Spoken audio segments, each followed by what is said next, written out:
नमस्कार मित्रांनो सावधान व्हा, कारण 3 मार्चची रात्र अशी असणार आहे जी पुढील 100 वर्षात पुन्हा परत येणार नाही।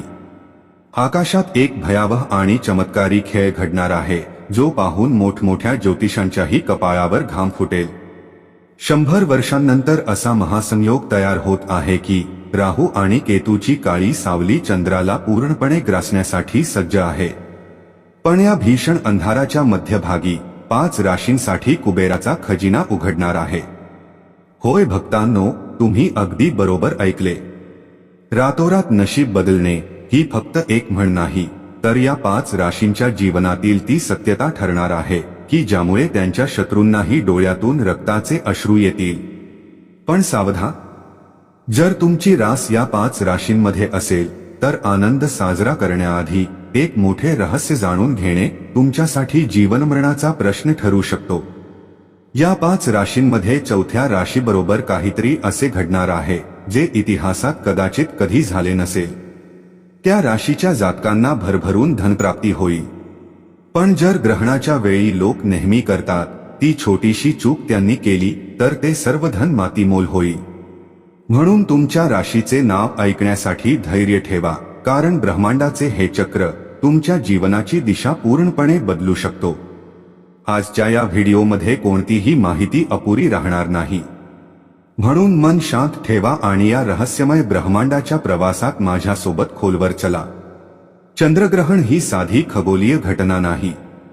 शतकानुशतके आपल्या ऋषीमुनींनी सांगितले आहे की जेव्हा चंद्रावर ग्रहण लागते तेव्हा पृथ्वीवरील जलतत्वावर मोठा परिणाम होतो। आणि तुम्हाला माहिती आहे का की आपल्या शरीरातही सुमारे 70% पाणी असते। जेव्हा समुद्रात भरती ओहोटी निर्माण होऊ शकते तेव्हा आपल्या शरीरात आणि मनातही हलचल होत नाही का? 3 मार्चचे हे ग्रहण विशेष आहे कारण या दिवशी देवगुरु बृहस्पती आणि कर्मफलदाता शनिदेव अशी एक दुर्मिळ स्थिती निर्माण करत आहे जी संपूर्ण शतकानंतर दिसून येते। शास्त्रांमध्ये याला महाचांडाल योग आणि राजभंग योग यांचे दुर्मिळ मिश्रण म्हटले गेले आहे। एकीकडे विनाशाची शक्ती असेल तर दुसरीकडे सृजनाचे अमृत असेल। समुद्रमंथनाच्या वेळी जसे अमृत आणि विष दोन्ही बाहेर आले होते, अगदी तसेच या 3 मार्चच्या रात्री काही राशींच्या जीवनात विष मिसळेल तर काहींना असे अमृत मिळेल जे त्यांच्या पुढील 7 पिढ्यांची गरिबी कायमची दूर करेल। याशिवाय या दिवशी फाल्गुन पौर्णिमा आहे। या दिवशी महालक्ष्मी योग, धन योग, नक्षत्र योग, अमृत सिद्धी योग यांचा संयोग तयार होत आहे। या दिवशी स्वतः माता लक्ष्मी पृथ्वीवर वास करण्यासाठी येतात असे शास्त्रात वर्णन आहे। शास्त्रांनुसार या दिवशी जर तुम्ही लहान लहान उपाय केले तर माता लक्ष्मींचा आशीर्वाद असा मिळतो की तुमच्या जीवनातील धनसंबंधित अडचणी दूर होतात आणि वर्षभर आर्थिक निर्णयांमध्ये लाभ होतो। या व्हिडिओमध्ये आपण प्रत्येक उपाय सविस्तर सांगणार आहोत। तसेच तुमच्या मनातील सर्व शंका दूर करू। होलिका दहनाचा योग्य वेळ कोणता? होळी कधी खेळावी? चंद्रग्रहण भारतात कधी दिसेल? सूतक काळ कधी सुरू होईल आणि कधी संपेल? त्या काळात कोणती काळजी घ्यावी? या सर्व प्रश्नांची संपूर्ण माहिती या व्हिडिओमध्ये दिली जाईल। यासोबत सर्व राशींचे भविष्यही सांगितले जाईल। चला आता तिथींच्या गोंधळाबद्दल स्पष्ट करूया। हिंदू पंचांगानुसार होळीचा सण फाल्गुन महिन्याच्या पौर्णिमेला साजरा केला जातो। वर्ष 2026 मध्ये फाल्गुन पौर्णिमा 2 मार्चच्या संध्याकाळपासून 3 मार्चच्या संध्याकाळपर्यंत आहे। सामान्यतः ज्या दिवशी पौर्णिमेची संध्याकाळ असते त्या दिवशी होलिका दहन केले जाते। पण 2026 मध्ये 3 मार्चच्या संध्याकाळी चंद्रग्रहण आहे आणि शास्त्रानुसार ग्रहण काळात कोणतेही शुभकार्य, पूजा किंवा अग्नी प्रज्वलन केले जात नाही। ग्रहणाच्या वेळी केलेले होलिका दहन शुभ फल देत नाही, म्हणून होलिका दहन ग्रहण संपल्यानंतर शुद्धीकरण करून करावे। जे लोक 2 मार्चला होलिका दहन करू इच्छितात त्यांच्यासमोर ही अडचण आहे, कारण त्या दिवशी संध्याकाळी भद्रा लागते आणि भद्रा काळात होलिका दहन करणे अशुभ मानले जाते। भद्रा काळात केलेले होलिका दहन कुटुंब, समाज आणि आपल्या भारत देशासाठी पूर्णपणे अशुभ मानले जाते। त्यामुळे आपल्याला भद्रा संपेपर्यंत प्रतीक्षा करावी लागेल। आता येऊया चंद्रग्रहणाच्या सूतक काळाबद्दल आणि त्याच्या योग्य वेळेबद्दल. त्यानंतर मी तुम्हा सर्वांना 12 राशींवर चंद्रग्रहणाचा काय परिणाम होईल हे एक एक करून सांगणार आहे. 3 मार्च 2026 रोजी लागणारे चंद्रग्रहण भारतात दिसणार आहे. याला ब्लड मून असेही म्हटले जात आहे. हे दुपारी 3:20 वाजता सुरू होईल आणि सायंकाळी 6:47 वाजता समाप्त होईल. याचा सूतक काळ 9 तास आधी म्हणजे सकाळी 6:20 पासून सुरू होईल. भारतामध्ये हे मुख्यत्वे ईशान्य राज्यांमध्ये जसे की आसाम, अरुणाचल प्रदेश, नागालँड, मणिपूर, मिझोराम आणि पश्चिम बंगाल येथे स्पष्टपणे दिसेल. तर दिल्ली, उत्तर प्रदेश, मुंबई आणि जयपूर अशा इतर भागात हे अंशतः म्हणजे सूर्यास्ताच्या सुमारास दिसेल. पूर्वोत्तर भारतात विशेषतः कोलकाता येथे याची दृश्यता अधिक चांगली असेल. तसेच दिल्ली, मुंबई, जयपूर, लखनौ, पटना, बेंगळुरू, चेन्नई आणि कोलकाता येथे अंशतः ग्रहण दिसेल. हे पूर्ण चंद्रग्रहण असून खगोलशास्त्रानुसार याला ब्लड मून म्हटले जाते, कारण यावेळी चंद्र पूर्णपणे लाल रंगाचा दिसतो. आणि हे ग्रहण भारतात दिसत असल्यामुळे याचा सूतक काळ आणि सर्व नियम मान्य असतील. प्रिय दर्शकांनो, आपण सर्वांनी हा व्हिडिओ लाईक करावा अशी विनंती आहे. तसेच आपल्या नातेवाईकांना, शेजाऱ्यांना आणि विशेषतः गर्भवती महिलांना हा व्हिडिओ नक्की शेअर करा, कारण ग्रहणाचा सर्वाधिक परिणाम गर्भवती महिला, मुले आणि वृद्ध व्यक्तींवर होतो असे मानले जाते. या काळात गर्भवती महिलांनी कोणतीही वस्तू कापू नये, शिवणकाम करू नये, सुईदोऱ्याचा वापर टाळावा, तसेच स्वयंपाक करू नये आणि अन्नही खाऊ नये असे सांगितले जाते. काही जणांच्या मते गर्भवती महिलांनी पोटावर गेरू किंवा गायीच्या शुद्ध शेणाचा लेप करावा. आवश्यक नसल्यास ग्रहण काळात घराबाहेर जाऊ नये, कारण यावेळी नकारात्मक शक्ती सक्रिय असतात असे मानले जाते. त्यामुळे शक्यतो घरातच राहून मंत्रजप करावा. सूतक काळात अन्नपदार्थांमध्ये तुळशीची पाने टाकावीत, कारण तुळशी ग्रहणाचा दुष्परिणाम कमी करते असे मानले जाते. या दिवशी नखे किंवा केस कापू नये. पैशांचे व्यवहार उधार देणे किंवा घेणे टाळावे, कारण त्याचा आर्थिक स्थितीवर विपरीत परिणाम होऊ शकतो असे मानले जाते. तसेच मद्य, तंबाखू, गुटखा, पानमसाला यांचे सेवन टाळावे, अन्यथा शनिदोष, मंगळ दोष किंवा इतर ग्रहदोष उद्भवू शकतात असे शास्त्रात नमूद आहे. यावेळी चंद्रग्रहण फाल्गुन पौर्णिमेला येत आहे. या दिवशी माता लक्ष्मी पृथ्वीवर वास करतात असे मानले जाते आणि त्या घुबडाला वाहन म्हणून घेऊन पृथ्वीचा भ्रमण करतात अशी श्रद्धा आहे. याच दिवशी भगवान नरसिंह, जो भगवान विष्णूंचा अवतार आहे, यांची पूजा केली जाते. वेदपुराणांनुसार या दिवशी योग्य मुहूर्तावर आणि योग्य पद्धतीने उपाय केल्यास भगवान विष्णू आणि माता लक्ष्मी यांचा आशीर्वाद मिळतो. यावेळी चंद्रग्रहणात चतुर्ग्रही योग आणि इतर विशेष योग निर्माण होत असल्यामुळे जर आपण शांतपणे, विधीपूर्वक काही विशेष उपाय केले तर वर्षभर घरात धनाची कमतरता भासणार नाही. माता लक्ष्मींची कृपा तुमच्यावर आणि तुमच्या कुटुंबावर राहील. घरात सकारात्मक ऊर्जा वाढेल आणि प्रगती होईल. या व्हिडिओमध्ये आपण सर्व महत्त्वाच्या गोष्टी एक एक करून जाणून घेणार आहोत. हे समजून घेणे महत्त्वाचे आहे की जर माता लक्ष्मींचा आशीर्वाद एखाद्याला मिळाला तर त्याला श्रीमंत होण्यापासून कोणीही थांबवू शकत नाही. या येणाऱ्या चंद्रग्रहणाच्या दिवशी निर्माण होणाऱ्या महालक्ष्मी योग आणि धन योगामुळे विशेषतः 5 राशींचे भाग्य उजळणार आहे. राशींबद्दल जाणून घेण्याआधी चला ज्योतिषशास्त्रानुसार त्या विशेष उपायांबद्दल जाणून घेऊ जे महाचंद्रग्रहणाच्या दिवशी केल्यास तुमच्या जीवनात मोठा बदल घडू शकतो. पहिला उपाय आहे भाग्याचे दरवाजे उघडण्याचा. जर तुम्हाला तुमचे भाग्य नेहमी तुमच्या सोबत राहावे असे वाटत असेल तर चंद्रग्रहण सुरू होण्यापूर्वी किंवा 1 दिवस आधी एक कुलूप आणि चावी खरेदी करा. ग्रहण सुरू होण्यापूर्वी ते आपल्या छतावर ठेवा. नंतर पुढील दिवशी 4 मार्चला ते कुलूप आणि चावी कोणत्याही मंदिरातील पुजाऱ्याला दान करा. हा साधा उपाय तुमच्या नशिबाचे बंद दरवाजे उघडेल आणि नवीन संधी तुमच्यासाठी खुल्या होतील. दुसरा उपाय आहे दुर्भाग्यापासून मुक्ती मिळवण्याचा. जर तुम्हाला वाटत असेल की तुमच्यावर शनी दोष, मंगळ दोष किंवा कोणत्याही नकारात्मक ऊर्जेचा प्रभाव आहे, तर चंद्रग्रहण सुरू होताच एक मूठ काळी मिरी घ्या आणि ती डोक्यापासून पायापर्यंत 8 वेळा फिरवा. त्यानंतर ती मातीच्या भांड्यात ठेवून जाळून टाका. असे केल्याने तुमच्यावरील सर्व दोष नष्ट होतील आणि तुम्हाला त्वरित हलकेपणा जाणवेल. तिसरा उपाय घरात धनवृद्धीसाठी आहे. जर तुम्हाला घरात कधीही पैशांची कमतरता भासू नये असे वाटत असेल, तर चंद्रग्रहणाच्या वेळी आपल्या पूजाघरात लाल कापडात एकमुखी धने ठेवून त्याची पोटली बनवा. त्यासोबत तुपाचा दिवा लावा. नंतर ती पोटली हातात घेऊन माता लक्ष्मींचा बीज मंत्र ओम महालक्ष्मी नमः 11 वेळा जपा. त्यानंतर ती पोटली आपल्या कपाटात किंवा तिजोरीत सुरक्षित ठेवा. ही पोटली तुमच्यासाठी माता लक्ष्मींचा आशीर्वाद बनेल आणि तुमच्या घरात धनवर्षाव सुरू होईल.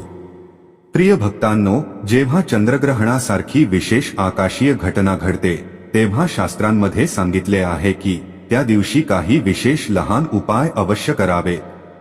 असे केल्याने ग्रहण दोषाचा प्रभाव कमी होतो आणि भाग्यवृद्धी होते. पुढचा उपाय आहे कुटुंबाच्या सुरक्षेसाठी.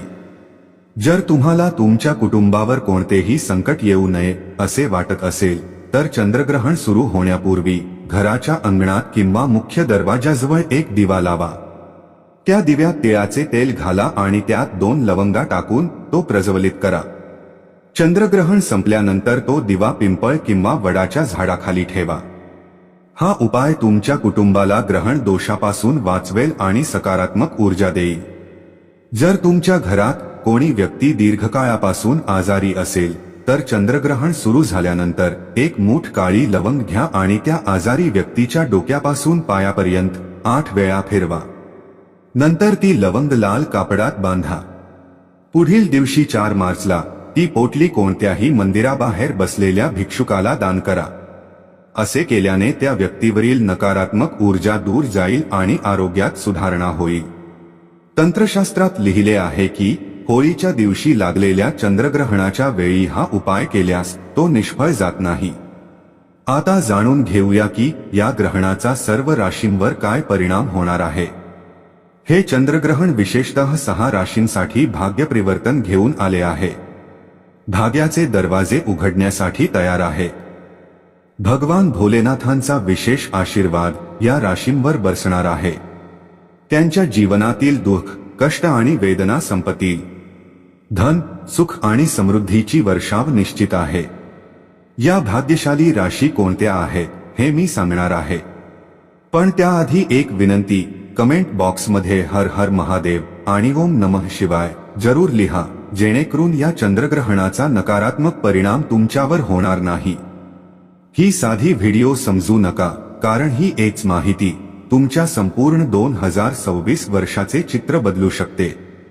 होळीच्या दिवशी लागणाऱ्या या ब्लड मूनची वाट केवळ ज्योतिषच नव्हे, तर शास्त्रज्ञही 152 वर्षांपासून पाहत होते असे सांगितले जाते. सर्वात पहिली भाग्यशाली रास आहे मेष रास. होय मित्रांनो, या चंद्रग्रहणानंतर भगवान भोलेनाथांचा पहिला आशीर्वाद मेष राशीला मिळणार आहे. त्यांचे भाग्य पूर्णपणे बदलणार आहे. बंद नशिबाचे कुलूप आता उघडणार आहे. व्यापारात मोठा बदल होईल.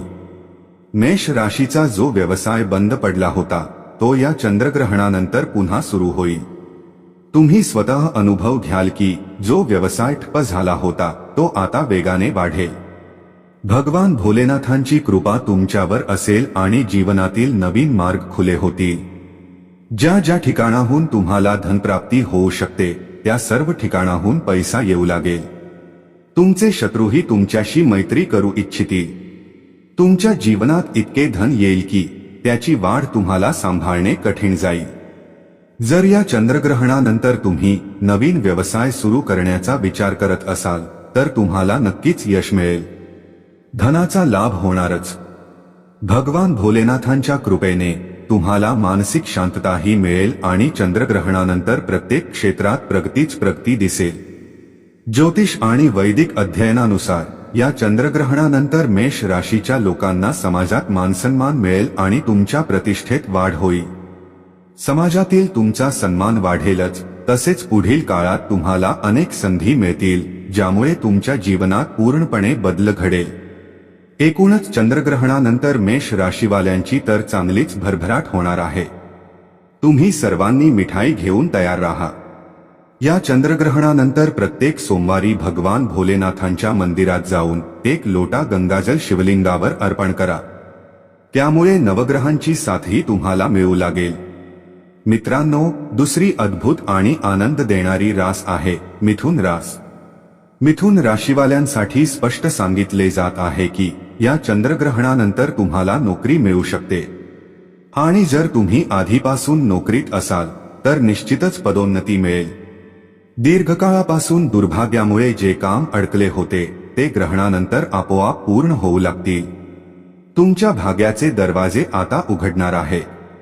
दुर्भाग्य तुमची साथ सोडून जाईल आणि भाग्य प्रबळ होईल. तुमचा की काळ आता सुरू होणार आहे. नवग्रहांची साथही मिळेल. राहुकेतूची दशा तुमच्यासाठी अनुकूल होईल, त्यामुळे तुम्ही घेतलेले निर्णय फायदेशीर ठरतील. मिथुन राशीच्या लोकांचे बाजारात अडकलेले पैसे परत मिळतील. ज्यांनी पैसे उधार दिले आहेत ते स्वतः येऊन पैसे परत करतील. जर तुम्ही या चंद्रग्रहणानंतर गुंतवणूक करण्याचा विचार करत असाल तर चांगला फायदा मिळू शकतो. मिथुन राशीचे असाल तर प्रत्येक सोमवारी एखाद्या गायीला स्वतःच्या हाताने 8 पोळ्या खाऊ घाला. त्यामुळे वर्षभर भाग्याची साथ मिळेल. पुढील रास आहे कन्या रास. कन्या राशीच्या लोकांवर आता भगवान भोलेनाथांचा आशीर्वाद वर्षाव होणार आहे. तुमचे भाग्य पूर्णपणे प्रबळ होणार आहे. या चंद्रग्रहणानंतर तुमचे विरोधक आणि शत्रू तुमच्यासमोर मतात येतील. जीवनातील अडचणींपासून बाहेर पडण्याचा काळ जवळ आला आहे. जर तुम्ही नोकरी करत असाल तर अनेक समस्या हळूहळू संपतील. परदेश प्रवासाचे योग तयार होत आहेत. जर विवाह लांबणीवर पडला असेल तर लग्नाचेही चांगले योग आहे. संतानप्राप्तीची इच्छा असल्यास तीही पूर्ण होण्याची शक्यता आहे. दीर्घकाळ आजारपण असेल तर ग्रहणानंतर आरोग्यात सुधारणा होईल. फक्त प्रत्येक सोमवारी शिव मंदिरात जाऊन एका लोट्यात पाणी, थोडे दूध आणि मिश्री मिसळून शिवलिंगावर अर्पण करा आणि ओम नमः शिवायचा 108 वेळा जप करा. लक्षात ठेवा, लोटा स्टीलचा असावा. हा उपाय करत राहिला तर तुमचे सर्व कष्ट दूर होतील आणि मनोकामना पूर्ण होतील. पुढील रास आहे धनु रास. धनु राशीचे जे लोक दीर्घकाळ आजारी होते त्यांना आता आराम मिळेल. शत्रू मैत्रीत बदलतील. समाजात मानसन्मान आणि प्रतिष्ठा वाढेल. घरात भरभराट होईल. धन, संपत्ती आणि प्रगती मिळेल. जर शनी दोष, मंगळ दोष किंवा 7.5 चालू असेल तर त्यातूनही मुक्ती मिळेल. म्हणूनच मी सर्वांना सांगतो की कमेंटमध्ये तुमची जन्मतारीख, नाव, स्थान आणि रास लिहा. जन्मतारखेनुसार जर काही वैयक्तिक उपाय आवश्यक असतील तर मी कमेंटमध्ये उत्तराद्वारे सांगेन. प्रिय भक्तांनो, जीवनात बदल घडवणारे क्षण वारंवार येत नाहीत, पण जेव्हा ते येतात तेव्हा श्रद्धा, संयम आणि योग्य कृती यांची साथ असेल तर नशिबालाही वाकावे लागते. भगवान भोलेनाथ आणि माता लक्ष्मींची कृपा तुमच्यावर आणि तुमच्या कुटुंबावर सदैव राहो. तुमच्या जीवनात सुख, शांती, समृद्धी आणि यशाची अखंड ज्योत प्रज्वलित राहो. जर तुम्हाला ही माहिती उपयुक्त वाटली असेल तर श्रद्धेने ओम नमः शिवाय आणि हर हर महादेव लिहायला विसरू नका. पुन्हा भेटूया एका नवीन दिव्य ज्ञानासह. धन्यवाद. हर हर महादेव.